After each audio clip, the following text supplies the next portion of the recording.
दोस्तों, हिंदू धर्म में कुल 4 वेद और 18 पुराण है। और इन वेदों पुराणों में देवी देवताओं के जन्म से लेकर उनके अवतार और अन्य कृतियों की जानकारी का वर्णन किया गया है। दुविधा की बात तो यह है कि कुछ समान बातों से परे सभी में कहानियों का अलग अलग तरीके से बखान किया गया है, जो इन जानकारियों की विश्वसनीयता को और भी अधिक पेचीदा बना देता है। पुराणों में त्रिदेव कहे जाने वाले ब्रह्मा, विष्णु और महेश के जन्म से जुड़ी कहानियों का भी उल्लेख किया गया है। जहाँ एक तरफ वेदों में भगवान को एक निराकार रूप का दर्जा दिया गया है, वहीं दूसरी तरफ पुराणों में त्रिदेव के जन्म से संबंधित कहानियों के बारे में उल्लेख किया गया है। आज हम ऐसे ही एक कहानी के बारे में बात करेंगे।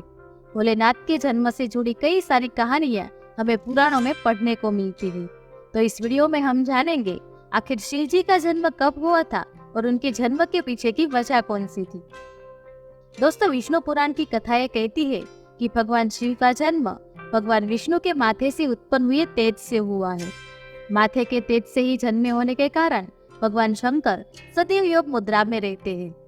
इतना ही नहीं, विष्णु पुराण में वर्णित भगवान शिव के जन्म की कहानी उनके बालपन का एकमात्र वर्णन है, क्योंकि कहीं भी उनके जन्म से जुड़े साक्ष्य नहीं पाए जाते हैं।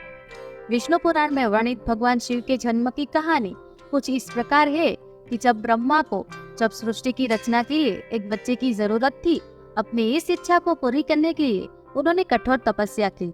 उनकी तपस्या के फल के तौर पर एक रोता हुआ बालक उनकी गोद में आ गया। जब ब्रह्मा जी ने इस रोते हुए बालक को देखा तो यह सवाल किया कि तुम रो क्यों रहे हो। इस पर वह बालक बोला, उसका कोई नाम नहीं है, इसीलिए वह रो रहा है। उस नन्हे मासूम बालक की बात को सुनकर ब्रह्मा ने उसे नाम दिया रुद्र, जिसका अर्थ होता है रोने वाला। परंतु बालक रूप में बैठे भगवान शिव तब भी चुप नहीं हुए। इस तरह बालक शिव को चुप कराने के लिए भगवान ब्रह्मा जी ने 8 नाम दिए थे। वे नाम है रुद्र, भाव, उग्र, भीम, शर्व, पशुपति, महादेव और ईशान। यही वजह है कि भगवान शिव इन सभी नामों से जाने जाते हैं। दोस्तों, शिव जी के जन्म के पीछे की इस पूरी कहानी की बात करें तो जब संपूर्ण ब्रह्मांड, धरती, आकाश और पाताल जलमग्न था, उस समय ब्रह्मा, विष्णु और महेश के अलावा कोई भी अस्तित्व में नहीं था। उस दौरान केवल भगवान विष्णु ही थे जो जल में शेषनाग पर विश्राम करते हुए नजर आ रहे थे। तभी ब्रह्मा जी भगवान विष्णु की नाभि से प्रकट हुए और फिर भगवान शिव की उत्पत्ति भगवान विष्णु के माथे के तेज से हुई। जब ब्रह्मा जी ने शिव जी को देखा तो उन्होंने इसे पहचानने से साफ इनकार कर दिया।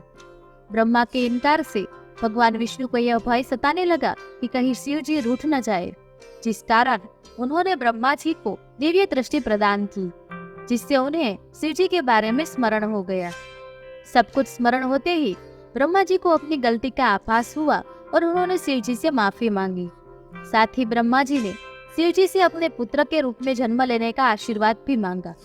भगवान शिव ने ब्रह्मा जी को माफ करते हुए उन्हें आशीर्वाद भी प्रदान किया, जिसके बाद भगवान विष्णु के महल से उत्पन्न हुए मधुकैटव के वध के बाद जब ब्रह्मा जी ने संसार की रचना करने का आरंभ किया, तब उन्हें एक बच्चे की जरूरत पड़ी। इसी समय उन्हें भगवान शिव से मिला आशीर्वाद याद आया और आशीर्वाद को पाने के लिए उन्होंने तपस्या की और फिर एक बालक उनकी गोद में प्रकट हो गया। तो दोस्तों, ऐसा माना जाता है कि इसी तरह से भगवान शिव जी का जन्म हुआ।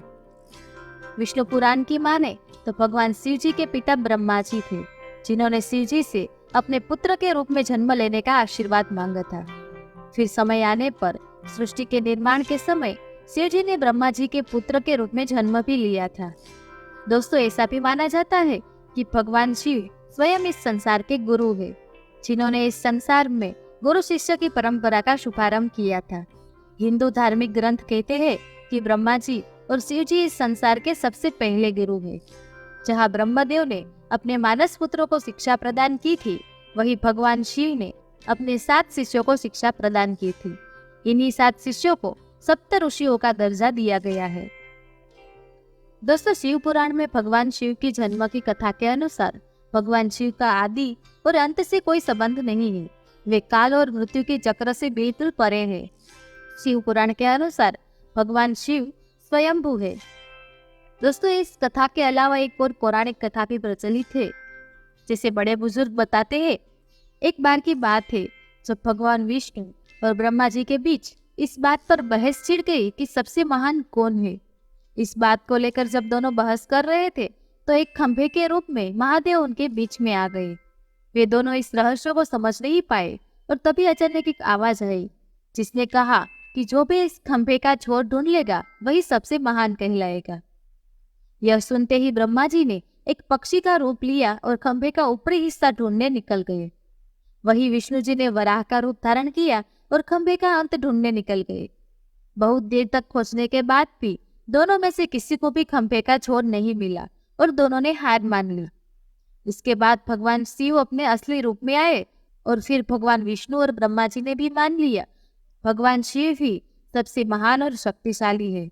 वह खंभा उनके न जन्म लेने का और न मरने का प्रतीक है। इस कारण से यह कहा जाता है कि भगवान शिव स्वयंभू है, यानी वह अमर है। तो दोस्तों, भगवान शिव के जन्म से जुड़ी इस कहानी के बारे में आपका क्या कहना है, कमेंट में जरूर बताएं। दोस्तों, उम्मीद करते हैं आप सभी को हमारा ये वीडियो पसंद आया होगा। वीडियो पसंद आया हो तो वीडियो को लाइक और शेयर करना मत भूलिएगा। ऐसे ही वीडियो देखने के लिए आप हमारी चैनल पौराणिक कथा को सब्सक्राइब जरूर कीजिए और देखते रहिए, जानते रहिए। धन्यवाद। जय हिंद, जय भारत।